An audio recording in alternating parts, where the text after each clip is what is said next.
Welcome back to another season of the Lines College Football Podcast. I'm Brett Gibbons with thelines.com, and I am joined this year by Kelley Ford.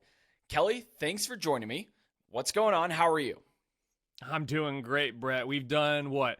How many previews? Power 5, Group of 5, Conference Championships, National Championships, CFPs, Heisman Trophy. We've done all the previews in the world you can do. It's week 0. We have real, live FBS college football games this weekend. I couldn't be doing any better, Brett. I'm excited to be here. Yeah, before we get into it, though, don't forget to follow The Lines US on Twitter at The Lines US. I'm at Road to CFB. Kelley, your work can be found at K-Ford Ratings.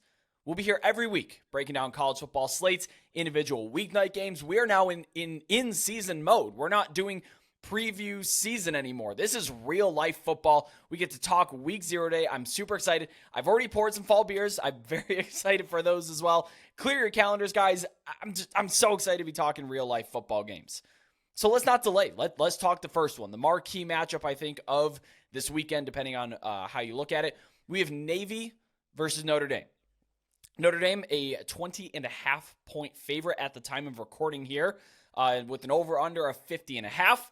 They're playing this game in Dublin, Ireland, 2:30 p.m. Eastern on NBC and Peacock. The last time they played this game in Ireland was 2012, the Notre Dame championship year. It's supposed to be played there again in 2020, but COVID stopped that, so they're playing it this year.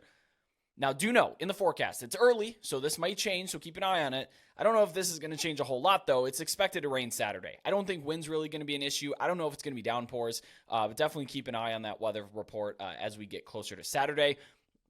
Right off the bat, I bet over 50.5 total points for this. Numbers say that I should hit on Notre Dame here. I've already missed the best number, but my numbers still say Notre Dame minus 27.5. I haven't hit that for some reason yet. I'm a little tepid, I guess, to do so, and I'll get into that here in a moment. The reason I bet the over, though, I think this is a prime over candidate game because neither team can really rep out what the other one does in practice. They just, Navy doesn't have a Sam Hartman type arm, and of course Notre Dame can't match that wing T. And I know they've had all offseason too, and they play Navy every single year, but you saw it last year that Navy had a lot of matchup issues. Now, if you're looking at last year, the midshipmen were able to run for 255 yards on the ground. And then Notre Dame on the other end threw for 269 yards with Drew Pine, who I maintain is not that great a quarterback. Dana Fofana, the tailback, the straight back for Navy, had 133 yards, 8.9 a carry, even though his offensive line was seriously outmatched by Notre Dame's defensive line. It's just because that certain type of offense that they run. But there is a new-ish system coming in here. Kennesaw State offensive coordinator Grant Chestnut, is introducing a more modern spread option, so we can expect less under center wing team or shotguns, similar concepts, maybe a little bit more passing. But we need to talk about some injuries here for Navy. They are in trouble at the quarterback position. Ty Lavatai, he suffered a season-ending injury last year. He's working his way back in this year, but he's not the certified starter. Well, the headlines say he's fighting for a spot back. You look at Tedros Gleaton. He's the projected starter, but he's academically ineligible. He's actually not even listed on the 2-deep as of last Friday. So we're getting some sort of combination of Blake Horvath and Lavatai. They're listed or on that depth chart. Horvath has no game action yet. He had 57 career touchdowns in high school, by the way, 49 of which came on the ground. So he is a rushing-focused quarterback. That's no surprise at Navy. In one more injury note, receiver Nathan Kent is also out with a knee injury. So a lot of information there, a lot going on. Kelley, what do your numbers say about this game? Yeah, Brett, the first game of the 2023 FBS college football season. Let's go, dude. You said it's the marquee game. My numbers would agree. I do this game rating, so scale of 0 to 100. How excited should we be about a game? The week 0 slate, as you can imagine, not registering super high on that rating, but this Notre Dame Navy game does come out on top of all the games that we are looking at here in week 0. I have Notre Dame in this one by 22, so slightly more than Vegas, but not quite as much as you. Notre Dame power rated number 12 nationally for me coming into this preseason with my updated finalized numbers, a top 15 defense and a top 30 offense. Navy is power rated number 94 with the number 75 defensive unit and the number 115 offensive unit. So I have this as a really big mismatch when Navy is on the field against that Notre Dame defense. to the point, Brett, that I wouldn't be surprised if the Irish defense registered a score, whether that be a safety or a defensive touchdown off of a fumble return or a pick six. I think this defense is really going to wreak some havoc this week in Ireland for Notre Dame. So 94% win expectancy. I really don't see any issues here for Notre Dame. The Irish should roll in this game. Yeah, something interesting, though, about this Navy roster is that they returned 17 starters. That's pretty unheard of when you talk about returning production. For service academies, they usually rotate upperclassmen real hard. But this was a really inexperienced team in 21. A lot of it returned in 22, and now most of it's returning again here in 2023. I do want to talk about a little bit of trends. I'm not a huge trends buyer. They're typically meaningless and, when used out of context, pretty rough. But Navy has been really bad in these season openers. They're 0-3 outright in their last three with losses to Marshall, BYU, and, last year's Delaware team that took, I think, most of us by surprise. They're also 1-4 against the spread in their last five openers. I don't know if it's a coming out flat thing. I don't know if it's a coming out with challenging opponents thing. They're certainly challenging themselves this year with Notre Dame. If you look back last year, Notre Dame scored all 35 points in the first half. They led for 35-13 before scoring 0 in the second half and letting Navy back into that to a point where, boy, I actually thought Navy might have won that game if you watched it. So, I bet Notre Dame minus 10.5 in the first half. You can still get that number at FanDuel Sportsbook as a time recording here on Monday night. I think Notre Dame's able to get off to a fast start. They surely can throw the football on Navy. And I think even with this new ish system that they're watching, the new option that they're going to be seeing across the way, like you said, I don't think Notre Dame, is really going to have that much of an issue. If you do want to look at Navy, though, and you're a little bit more bullish on them than perhaps we are, I would champion maybe betting over 14.5 team points. I'm not on that myself, but I also don't hate it. Again, Notre Dame cannot replicate what they're seeing on the field in practice, so it's going to be all new to them, and there's an opportunity for Navy to be able to score there, although those injuries at quarterback do keep that in mind before you pull the trigger. And just one last note that I have on this, Navy's defensive line ranked number 1 in the conference this year per Phil Steele and Athlon Sports, but their defensive secondary is expected to be pretty bad, not a whole lot of talent back there. So if you look at Sam Hartman's maybe passing yards when that drops later on in the week, I don't mind playing over that at all. I think he's going to come out there, even with the new system, not Dave Clawson's slow mesh. He's coming out here being able to throw the ball on them. Navy finished 131st in pass EPA last year. That was last. So we now have 133 teams, but last year that was dead last. So keep in mind that Notre Dame will be able to come out in this game early, be able to throw the ball around the yard a little bit, and that's why I'm looking at that 10.5 first half for Notre Dame. Any thoughts on that? Any objections? Nah, Brett, I mean, that's the difference, right, between what you're doing in the sports wagering gambling space and what I'm doing with just the numbers based and trying to analyze the teams from that regard. You're talking about first half over-under, you're talking about team totals, all these different things. My numbers are out there. They're on the website, k4ratings.com. People can take a look at them. You can do with that information what you will, but as we talked about, all those things you're diving into there, I stay away from given the day job. But I didn't hear anything that you said that I was like, nah, that's not right, or I don't think so. So a lot of good information there. Folks will take it for what it's for. At the end of the day, for me, it's a 94% win expectancy for Notre Dame, and I expect they're going to get the job done. Beautiful. Let's move on to the next one. We have the UTEP Miners, Jacksonville State Gamecocks. UTEP is a 1-point favorite. You can find pick'ems. It's been all over the place this offseason. And you can also find the game total at 54 points. This game kicks off 5:30 p.m. on CBS Sports Network. They're playing this one. I'm going to try to fold some of this in. I'm a big college football traveler. I've been to 108 different FBS stadiums, so I really enjoy talking about these things. They're playing in JSU Stadium. It seats about 24,000 people, but they're planning to expand it to over 30,000 soon because they just went up into the FBS. This is Jacksonville State's first FBS game. Kind of excited to see how they fare. Like I said, you can find this as a pick'em. You can perhaps maybe find Jacksonville State favored at some point. It's kind of moved all over the place. I went with UTEP's alternate line of 13.5 points. You can get it at 4-1 at FanDuel. I really think that this is an example of an established FBS team that has a lot of size and talent against one that's moving up. And like we've talked about in previous episodes, we can't expect all these teams to just be James Madison and come in and light the world on fire in their first year. If you're looking at some of the line movement, the over has taken money in the market since Monday. It moved up from 52 to 54 in just a matter of a few hours here. And I would look for that one to continue unless this is some sort of head fake where they're looking to go under. But I want to talk about this offensive line, actual on-the-field matchups. UTEP averages 310 pounds along that offensive line. They're massive. They're more the size of a Power 5 team. It's a very, very good unit. They're going up against a Jacksonville State defensive line that averages 273 pounds. And that doesn't include the fact that they are starting a 5'10", 255-pound. It's called Bandit. It's kind of a stand-up, maybe hybrid linebacker, safety, whatever you're looking at it. But that's kind of the front that they're dealing with to go against all the beef of UTEP.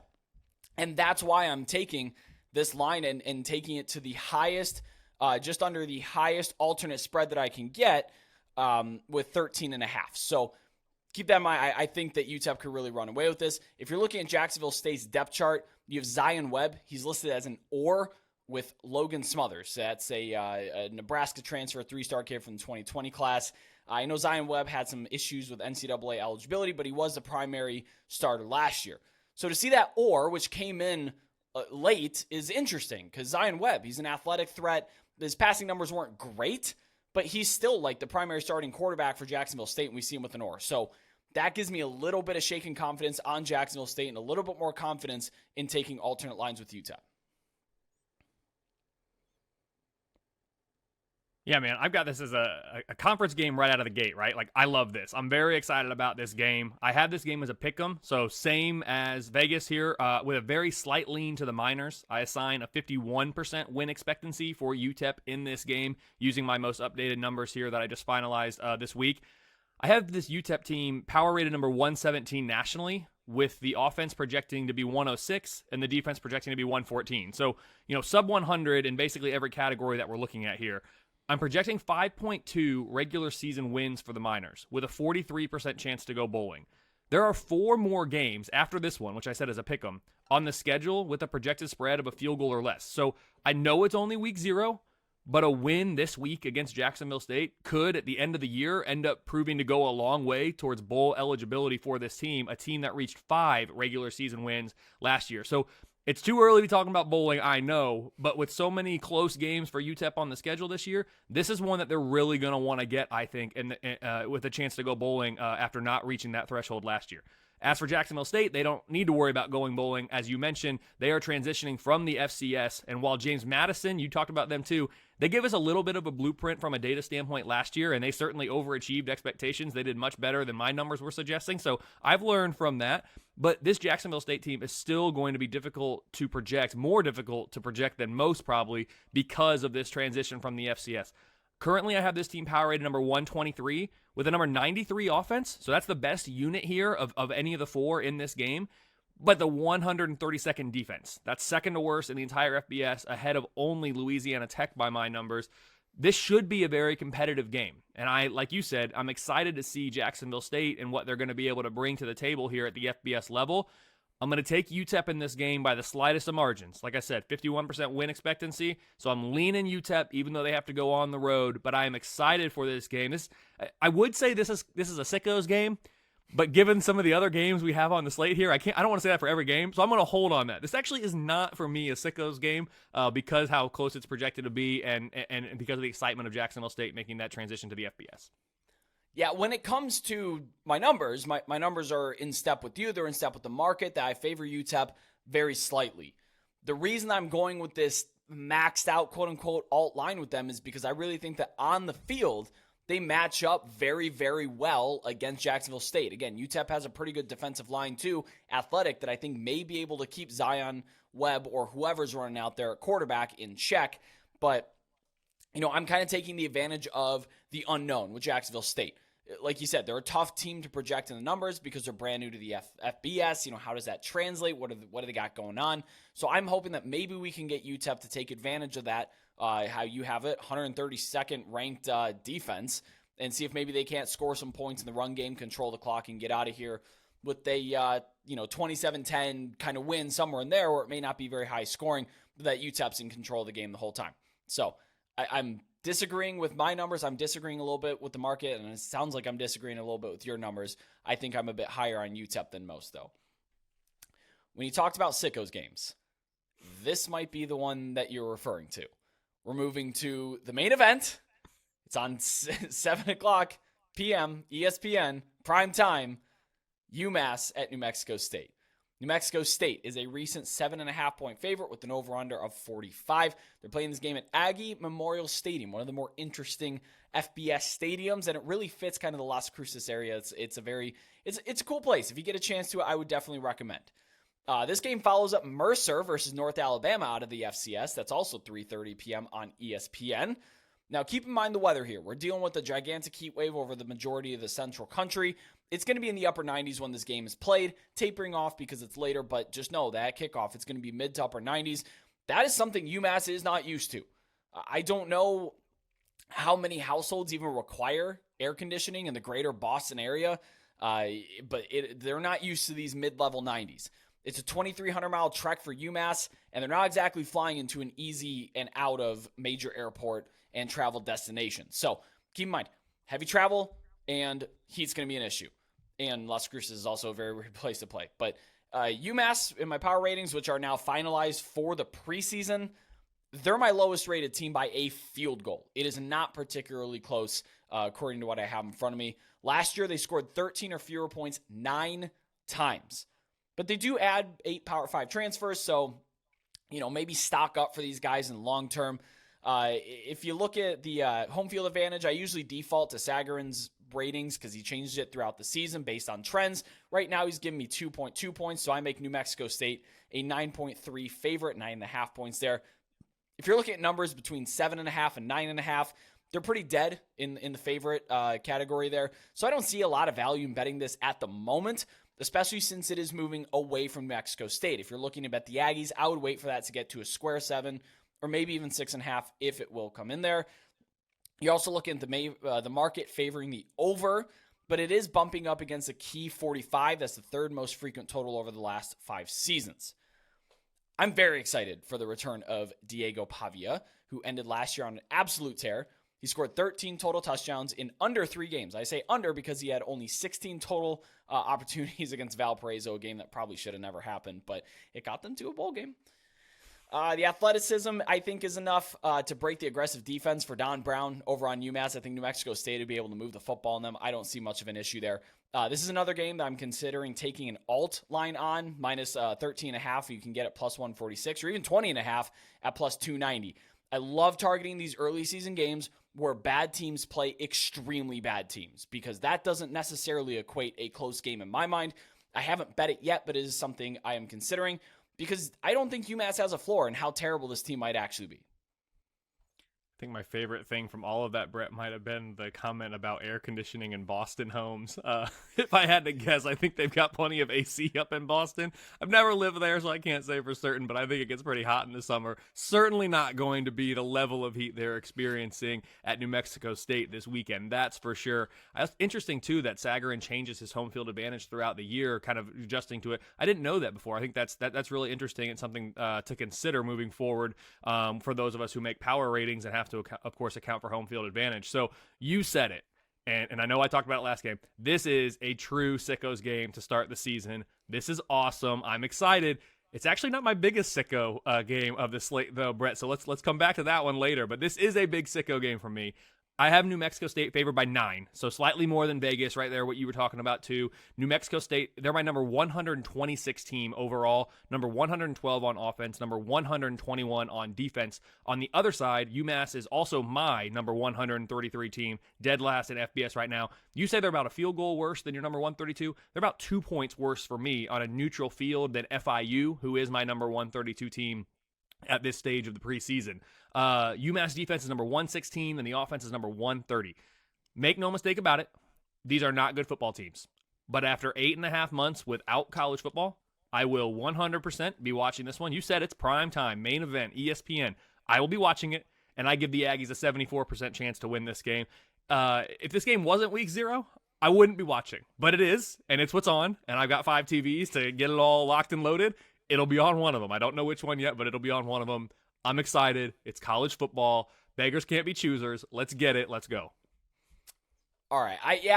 The numbers do not tell me to bet New Mexico State minus 14 or minus 21, but that's a personal preference of mine that I enjoy doing, especially early in the year before we really get a grasp on how bad some of these teams might be.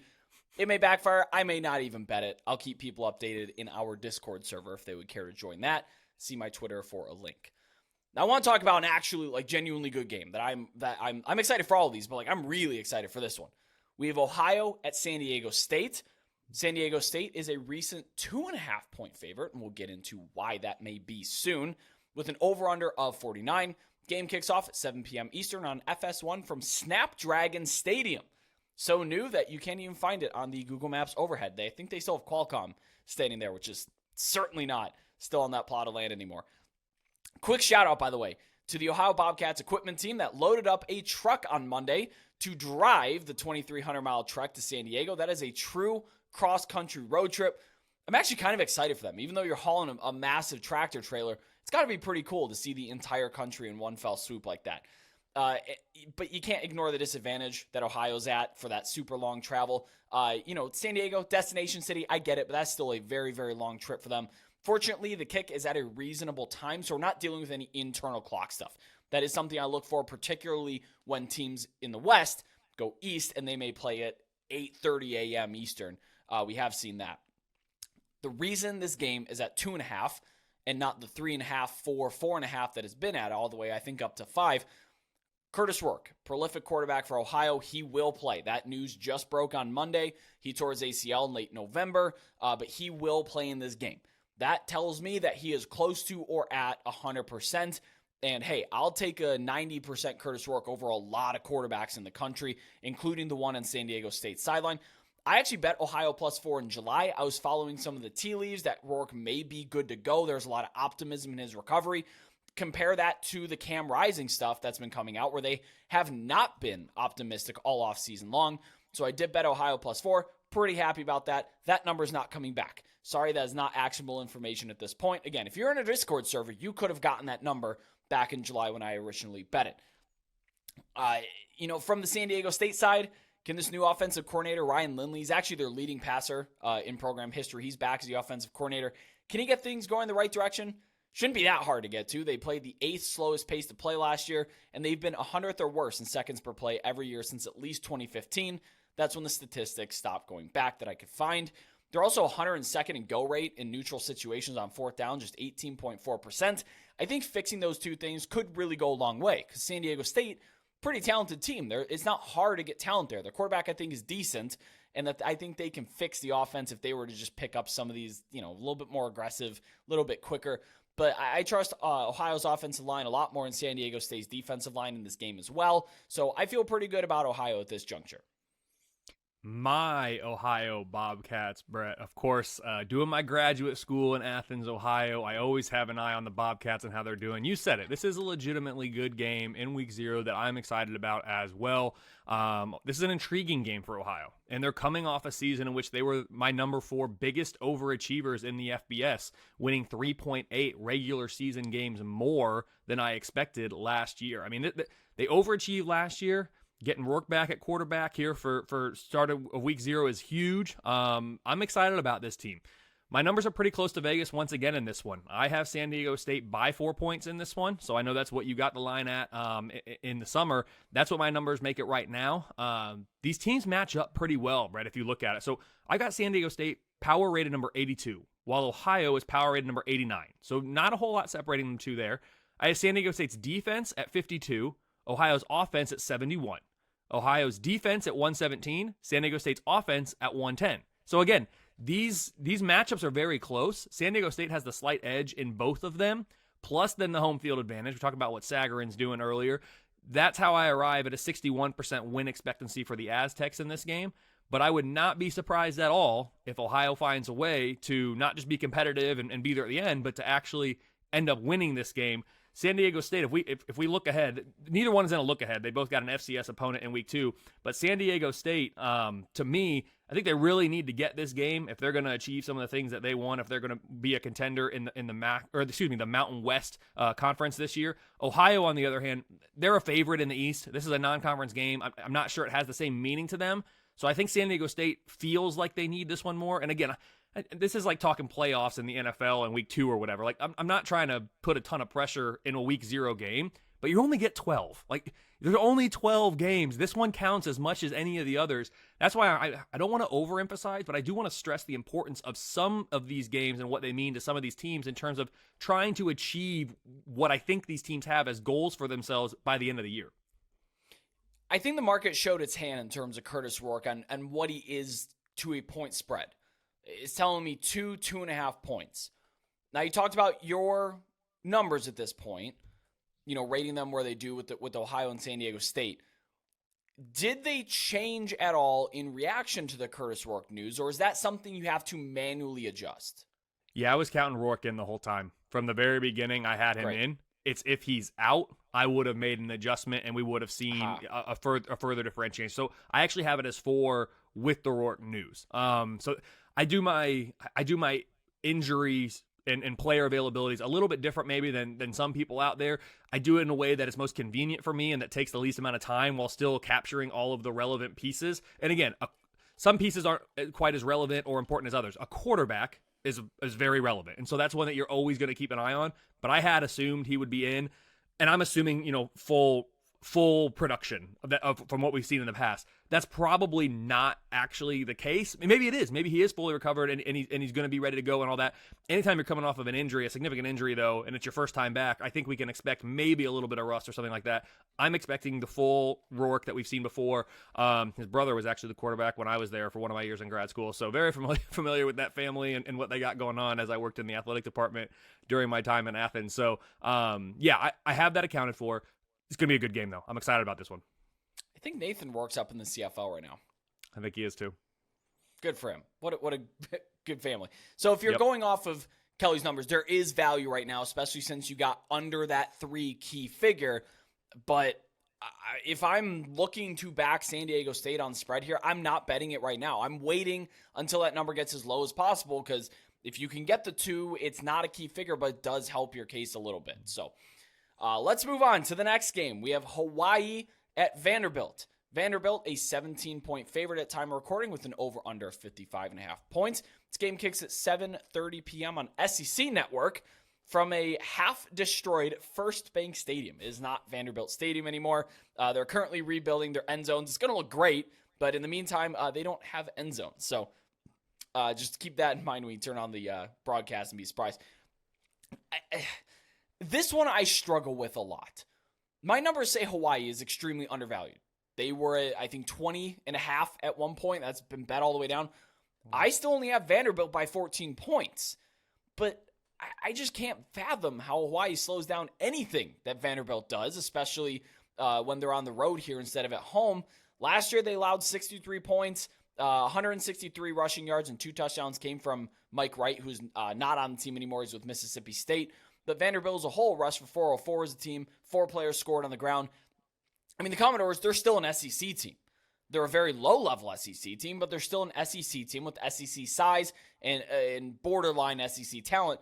That's far and away more than what Hawaii has on their roster. If you're looking at some things, if you're in siding with me here, Vanderbilt over 36.5 team points. I'm not thrilled about that number. Would love to see it under 36. But like I said, I just don't see how they don't score here. I don't hate looking at the higher alt lines for better odds as well, although the market it's on Vanderbilt, so we're moving it in the wrong direction. You can find 16.5 in some spots. Again, I would really, really, really recommend patience with this. I don't love that my numbers don't agree with the spread, and I don't love that the market is correcting in that way. But what do you have the same trepidation as me here, or are you buying the numbers in front of you? Yeah, this time my numbers do like the underdog. I have Vanderbilt favored by only 15. You said it was 14. It used to be all the way up at 20. You said, I mean, wow, yeah, that's a lot. I like the Commodores by about 15.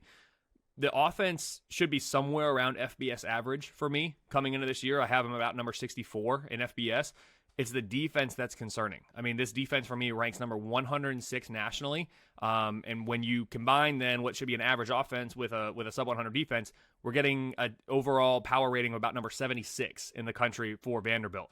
The Rainbow Warriors, on the other hand, number 124 in the nation, number 116 on offense, number 118 on defense. This equates to the second worst team in the Mountain West. They're ahead of only New Mexico by my numbers.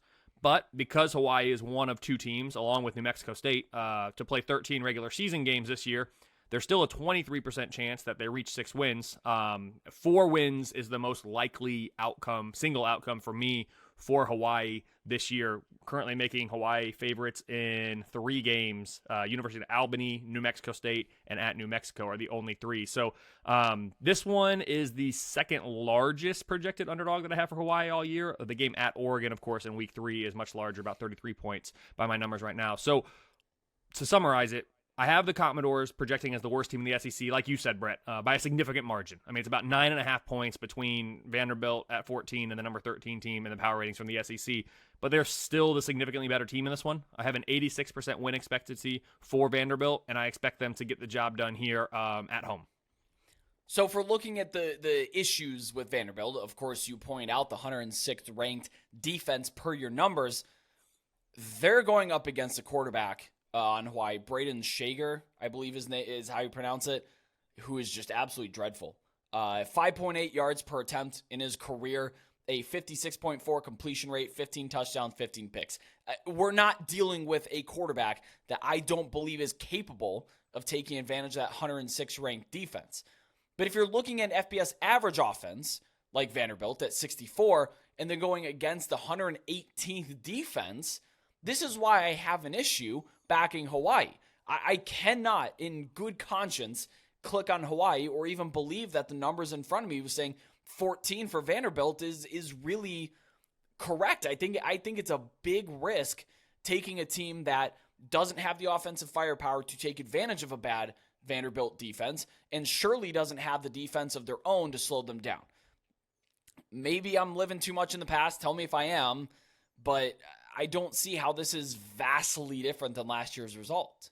Well, and you also have to consider, too, and I don't know, last year it didn't necessarily matter for Vanderbilt. They had to fly all the way across the country, plus then skip over the Pacific Ocean. Hawaii's doing it this year. And you get in plenty of time, you get adjusted and all that stuff. Like, it's not like they're going to be flying in the day of the game, but that's a long way to go for a team to go play in the SEC. But also, Hawaii, they're thinking back to last year. They're thinking, hey, we have a chance to go into an SEC stadium and get an SEC team. So I think there are some levels of motivation for Hawaii that they can probably use to their advantage. Are they going to be able to use that to get a win? Probably not. Are they going to be able to use that, though, to keep it within the spread? That's where, it could be a maybe. Despite the large discrepancy we mentioned between the Vanderbilt offense and the Hawaii defense, there are these other things happening that my model doesn't necessarily see. And so for those reasons, that's why I'm not not a strong lean either way, but that's why I think, 15, 17 and a half, whatever, that's reasonable. It could be around there for these other reasons because on paper, Vanderbilt's a much better team and they have a lot of other factors too that you could point to and say, this is another reason why they could be an even bigger favorite. And just for anybody that's wondering what the time differential there is, they're playing at about 1:30 p.m. local time in Hawaii. So internal body clock, not a huge thing, but they are still traveling across backwards 6 hours. So next game, San Jose State at USC. I'll be pretty brief about this one. The Trojans, 30.5-point favorites, over under of 64.5. Game kicks off at 8 p.m. on a network nobody can watch, Pac-12 network. Like I said, I don't have much to say about this. My numbers of USC minus 29.5. I'm not laying that many points in a game. Even I'm just not, very rarely. I think there's excitement on the over, but I don't know. USC's defense, I think, is going to improve this year. Not sure Caleb Williams needs to play a full 4 or even a full 3 quarters, right? I'm not a huge fan of betting game totals, overs, and blowouts. You have Chevon Cordero is back for his 15th year of college football. So San Jose State's offense could be exciting. Do note, though, that top receiver Justin Lockhart, this dude's a beast. He did not practice last Saturday. I would keep an eye on that. It's tough finding updates on San Jose State football injuries, but I would scour the beat for that one if you're considering taking any action in this. I don't hate, instead of taking the game over, that you can look at individual over points. Team total 16.5 for San Jose State. I'm big on unders. I love betting unders. I think those are the sharper way to bet. If you're getting good numbers, everyone wants to bet overs. It takes a gut to bet under. But my favorite way to explore these overs is with team totals. It's kind of an insurance policy against one team just not showing up and holding their end of the deal. And also you could take advantage of, if you're still concerned about USC's defense, then go ahead and take San Jose State's offense in that game rather than taking the game as a whole. What do your numbers say about this one?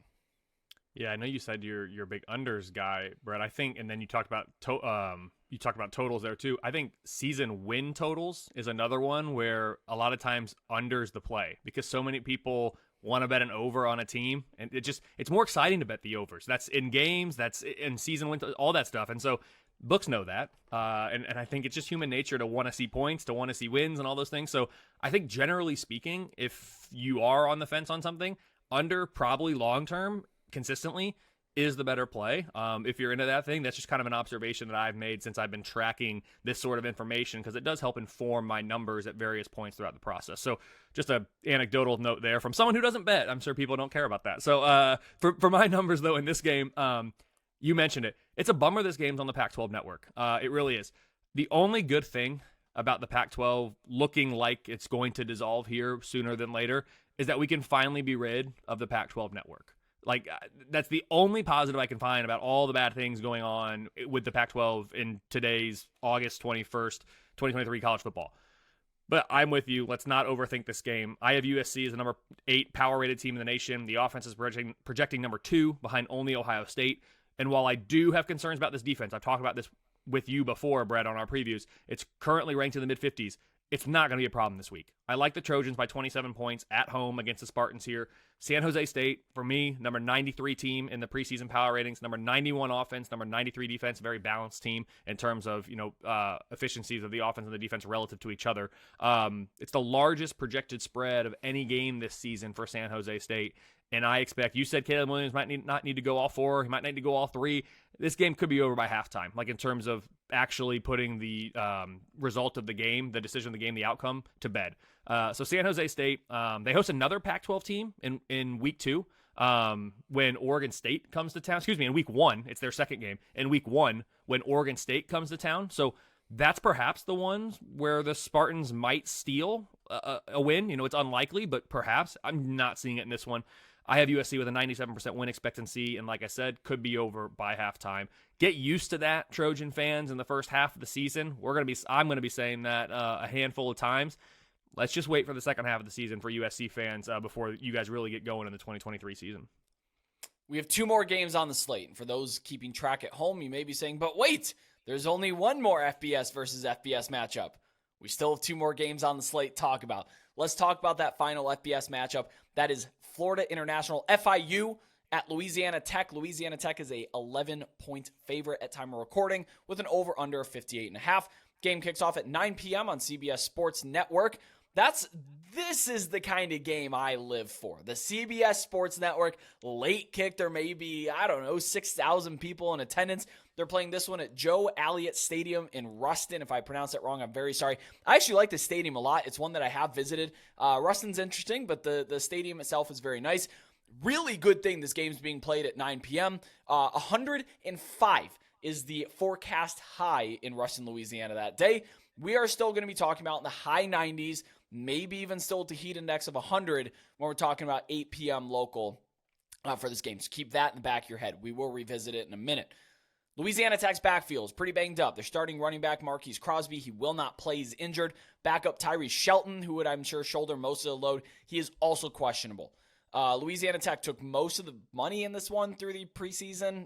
It did move through 10 points, which is slightly notable. It even moved Monday when we're recording from 10 to 11 points. Now, Louisiana Tech likes to run a super up-tempo offense from Sonny Cumbie, air raid system. So if you're talking about the temperature still being in the mid to high 90s during the game, this could be an issue with conditioning. And FIU comes from the Miami area, and they're used to heat and humidity and stuff like that. And I'm not saying Louisiana Tech's not. They certainly are. But when you get to a certain threshold, the human body literally cannot handle that kind of stuff, especially at the up-tempo pace that Louisiana Tech wants to play. So something to just keep in mind maybe is a live second-half spread if we're dealing with FIU, if it looks like Louisiana Tech's kind of sucking some wind. But the Bulldogs do add quarterback Hank Bachmeier, who I maintain is pretty decent at Boise. Kind of transferred out because his coach left, not because he was terrible. He does have his moments, though. But he does now play down to Conference USA and has a pretty good wide receiver room. Louisiana Tech's defense is projected to be, well, awful, but they do have a pretty solid secondary, I believe.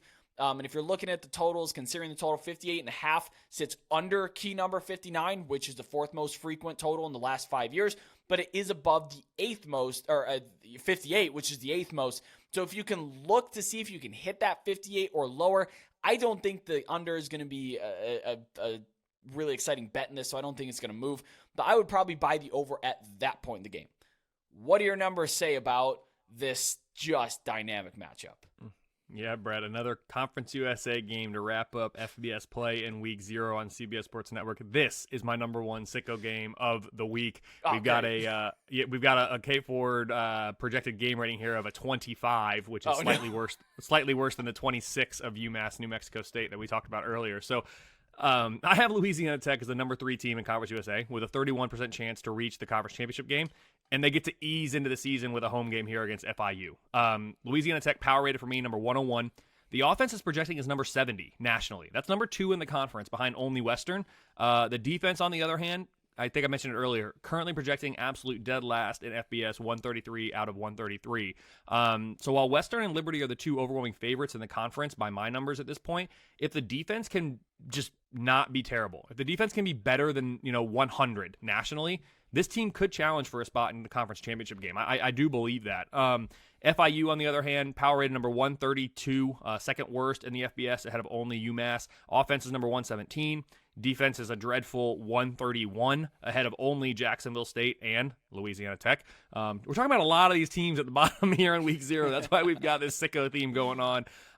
It is a sicko game. I'm excited about it, though. College football's here. We're back. I like Louisiana Tech by 14.5, so I can understand why that line's moving and why it's crossed over some numbers, because I like Tech by 14.5. I mean, you're at 11, which is what you said it is right now. Like that's a significant, that I think there's significant value in that just for the important number standpoint and what you're crossing and all of that. If you were able to get it when it was down at 10 even, I mean, that's even better. But anyway, 14.5, that equates to an 85% win expectancy for Louisiana Tech. I expect them to roll here in Week 1 in Week 0 in their first game before heading to SMU in a tough one next week. Completely anecdotal, no data driven, but how Louisiana Tech would it be to lose this game? They lost it in double overtime last year. They lost to Rice in overtime. They lost Charlotte. Go for it. You have to win the game. If you're going to get to the Conference USA Championship, you have to win this game. As remedial as it may sound, like, you drop this opening Week 0 game because it's hot and you're sucking wind, and they run you down, all of a sudden you're starting 0-1 in conference, and boy, that 31% sure isn't going to hold at 31% if they drop this game. No, without a doubt. And to be clear, Western Kentucky's got a 73% chance to make the conference championship. Liberty's got a 53% chance. So they are the significant favorites. I'm saying if the defense can be better than I'm projecting, which they could be, because there's a lot of unknowns with this defense here and things that I'm trying to figure out, and you're projected dead last. They can't be worse than I'm projecting. Can you be significantly better? If so, you'll put yourself in the mix there. Because I do have, we get Western at home. I'm making that about a 3.5 point game right now. And you get Liberty, that's on the road, making that about 5 points. So you're not way behind these teams from a power rating standpoint. If the defense can be much better than I'm expecting, you really close that gap. You close it quickly. If disaster strikes and they find a way to lose this game, then yeah, all of a sudden you go from a 78% chance to make a bowl to probably closer to 50-50 at that point, because now your power rating is going to take a hit, and you've just lost the game on your schedule that if you're going to just go by projected spreads, chalk them up to wins. There's only one game on the entire schedule where I have a bigger projected spread that Louisiana Tech is a favorite, and that's in Week 2, their third game of the year. Northwestern State, an FCS team, comes to Louisiana Tech. This is the game that you need to get if you're Louisiana Tech, if you're serious about competing in the conference. And if you don't, now we're looking at, are you serious about a bowl is where we are, because this team won 3 games last year. I'm fully expecting them to bounce back and be one of the biggest turnarounds in terms of win-loss improvement from year over year. Actually, that let me look really quickly at that, because I do post that. Projected to win more in 2023. I didn't even look at it until right now. Louisiana Tech, this is the power of the website, dude. It's all on there. Louisiana Tech is the number 2 team of all the teams in FBS that I'm projecting to see the largest win in increase from last year's regular season win total to this year's projected regular season win total. 3.6 more wins are projected this year than they experienced last year, second only in the country to UCF's 3.7. So there you go, Louisiana Tech. I'm expecting a big bounce back. You lose this one, that all goes away very quickly. All right, let's wrap this up with an FCS game. This is something I want to do every week. It's kind of come to a head where everyone's doing their FCS numbers, but I think it's still a right market for the picking for those that are sharp. The FCS game I'm highlighting this week is the MEAC versus SWAC Challenge that's being played in Atlanta, Georgia, between South Carolina State and Jackson State. There are no sportsbook odds on this yet. You probably won't find it until late Friday, early Saturday. But if you're quick and have the numbers in front of you, or a little bit of insight from us here, you may be able to take advantage of this market, I believe. This game kicks off 7:30 p.m. on ABC, so another primetime game that I'm very excited for. A good showcase of these two teams. They've only played once prior. That was in 2021. South Carolina State won 31-10. These teams are completely different. Nothing about those teams are the same now. My numbers like Jackson State by 15.5 points. But how accurate can these preseason numbers on the Tigers be? Like, do they have a grasp on this team post Dion? I mean, geez, they return one starter on offense and 2 on defense. 3 total. Yeah, I don't think we have a concept of what we can power rate this team based on pre-numbers. And yeah, I don't know. So I'm a little tepid to do that. You go to the other side, you have 13 returning starters for South Carolina State. They're picked 4th in the MEAC. They're my 98th rated FCS team. Jackson State is 30th still, so we're still expecting a high-level team here to be showcased. I would probably play anything under Jackson State minus 12.5 or above South Carolina State at plus 17. Like I said, though, those odds probably won't be out till late in the week or maybe even Saturday morning. Yeah, of course, I'm right in the middle of those, Brett. I've got Jackson State favored by about 13.5 in this one. And so you mentioned it. A lot of people seem to be getting into that FCS power rating space. I've hopped in there as well. And really, the main thing for me, Brett, was just quickly for the listeners as we talk FCS every week now, just a primer. My FCS model is not nearly as robust as my FBS model. I've been refining the FBS model for years, and I have a ton of data that I am always back testing and always, evaluating, playing with the different weights of each input, and what proves to be most predictive. And I can go on and on, spreadsheet after spreadsheet, test after test, to figure out, how to improve the FBS. The FCS ratings are kind of a shell of that. They're very raw, very fundamental. But I am now at a place where I'm able to make a differentiation between, and I'm going to look at my number 1 and number 128 FCS teams. There's a difference now in my model when an FBS team plays South Dakota State, who's projecting as the number 1 FCS team, and Presbyterian, who's projecting as my number 128 FCS team. Those two teams are about 62 points or so away from one another. These are not the same team. They're very, very different. In previous years, I had treated an FBS team playing those two teams as essentially the same opponent. And it was not necessarily that I was concerned about what is the game, what's the win expectancy in that game, but it's what did it do to the resume rankings too, because it's not going to ultimately affect it too much. You're only playing one game in most cases out of 12 against an FCS, if even that.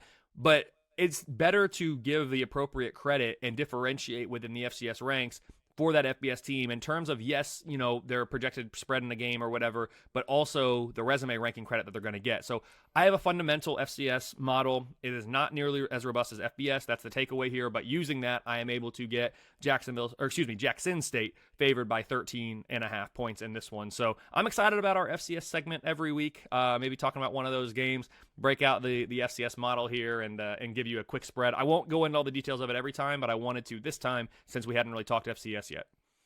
Yeah, just to build off what you said about treating all the FCS teams the same, and that does happen a lot on a lot of power ratings. But if you're playing South Dakota State, they, for me, rank in between Fresno State, Arizona, Air Force, and South Alabama. But you look at Presbyterian, and I have them ranked 45 points lower than UMASS. So it's kind of good that we're treating them on a scale now instead of just, they're minus 35, give or take, whatever, on the power ratings. And I'm actually really excited to get into this FCS market. We're going to see how we can do on it. But, Kelly, that is a college football slate preview. That was week 0. We were able to talk college football games. And when we wake up Saturday morning, we will have college football to consume. I'm so excited for it. Everybody listening, I mentioned it a couple of times, but hop on over to our Discord. You can connect with over 4,000 sports betting fans and get live updates in our college football server. You can join a sharp and active community. We are in full swing now. It's active. People are talking about college football as the day is long. Don't forget to subscribe to Lines YouTube for weekly college football odds and betting videos all season long. We're going to be here through December, through bowl season, and through the college football playoff.